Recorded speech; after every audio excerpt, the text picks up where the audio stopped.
Kyllä minä tiedän, mutta minä en vaan saa tehtyä. Tämä on myös semmoinen yksi asia, minkä minä kuulen tosi monta kertaa vastaanotolla. Ja minä en ikinä tänä päivänä, kun tieto saadaan niin helposti, uskokkaan siihen, että ihmiset ei tiedä. Ne haalii tosi paljon tietoa joka paikasta ja sitten se vähän pirstaloituu ja se tulee hankalaksi ja se homma menee hankalaksi, kun me ei enää sit loppupeleissä tietäkään, että mitä kannattaa tehdä ja milloin ja mitenkä ja missä vaiheessa ja miten ylipäätänsä. Ja tämä on semmoinen, mikä sitten saa sen mielen vielä entistä enemmän sekaisin. Ja sitten kun se menee niin kuin sellaiseen sekavaa olotilaa se mieli, niin sitten ei halua edes aloittaa eikä tehdä mitään muutosta. Ja se kuormittaa kans. Minä uskon, että yksi iso ongelma on se, että me saatetaan se tieto toiminnaksi.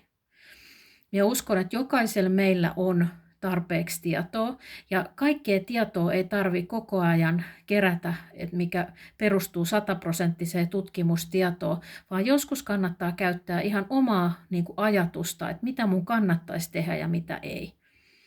Jos minä vähän lisää liikuntaa, totta kai se vaikuttaa. Jos minä syön vähän terveellisemmin, niin sekin vaikuttaa. Jos minä teen vaikka jotain harjoituksia päivän aikana, niin se vaikuttaa.